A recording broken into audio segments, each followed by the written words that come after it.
कांग्रेस सरकार ने आधे दाम में सिंचाई विभाग की जमीन नियम विरुद्ध होटल के नाम कर दी। राजस्थान की पूर्ववर्ती कांग्रेस सरकार के काले कारनामे थमने का नाम नहीं ले रहे। भाजपा की भजनलाल सरकार लगातार पिछली सरकार के अनैतिक और अवैध कार्यों की जांच करवा रही है। जांच एजेंसियों को खुली छूट देने के बाद एक एक करके कई मामले लगातार उजागर हो रहे हैं। अब एक दिलचस्प मामला सामने आया है कि एक ही दिन में कांग्रेस ने जमीन आवंटन की प्रक्रिया को पूरी करके एक होटल को दे दी। उदयपुर शहर से करीब 15 किलोमीटर दूर बेशकीमती जमीन को कांग्रेस सरकार ने सस्ते दाम पर ताज ग्रुप के अरावली होटल को दे दी।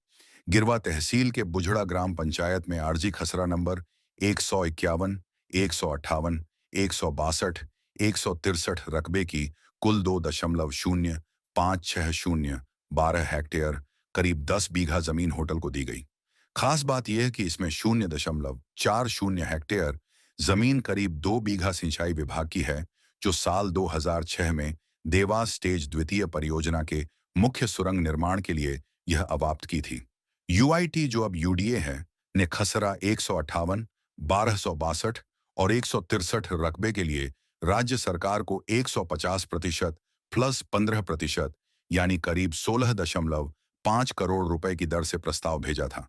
लेकिन राज्य सरकार ने होटल को सीधा फायदा देते हुए आरक्षित दर की 50% पर यानी 8.26 करोड़ में ही जमीन देने की स्वीकृति जारी कर 20 जनवरी 2023 को आवंटित कर दी, जबकि जमीन का बाजार भाव कई गुना था।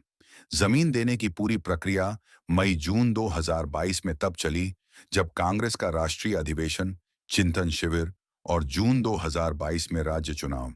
कारण इसी होटल ताज अरावली होटल में कांग्रेस विधायकों की 8 दिनों तक बाड़ाबंदी चली थी।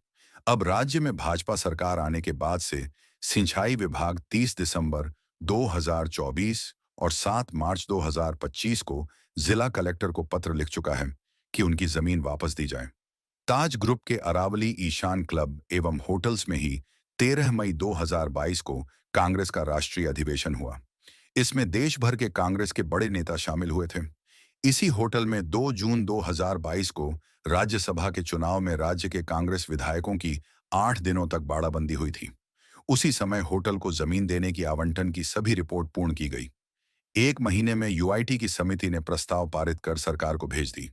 जमीन के लिए 31 मई 2022 को होटल ने आवेदन किया। तब कांग्रेस चिंतन शिविर पूरा हो चुका था। विधायकों के बाड़ाबंदी के समय जब होटल पुलिस छावनी का रूप लिए था और जब बड़े अधिकारियों के जाने पर रोक थी, उस समय 6 जून को जमीन आवंटन के लिए न्यास आरआई अधिकारी पटवारी मौका रिपोर्ट बनाते हैं। 6 जून 2022 को मौका की वस्तुस्थिति की रिपोर्ट तहसीलदार और डीटीपी न्यास के आदेश निकाले जाते हैं। 6 को ही न्यास आरआई और पटवारी मौका मुआयना करके रिपोर्ट पेश कर देते हैं और 6 जून को ही तहसीलदार भी रिपोर्ट कर देता है और इसी दिन ही डीटीपी न्यास भी रिपोर्ट के लिए लिख देता है। तत्कालिक संभागीय आयुक्त राजेंद्र भट्ट इसे मोस्ट अर्जेंट लिखकर यूआईटी को भेजते हैं।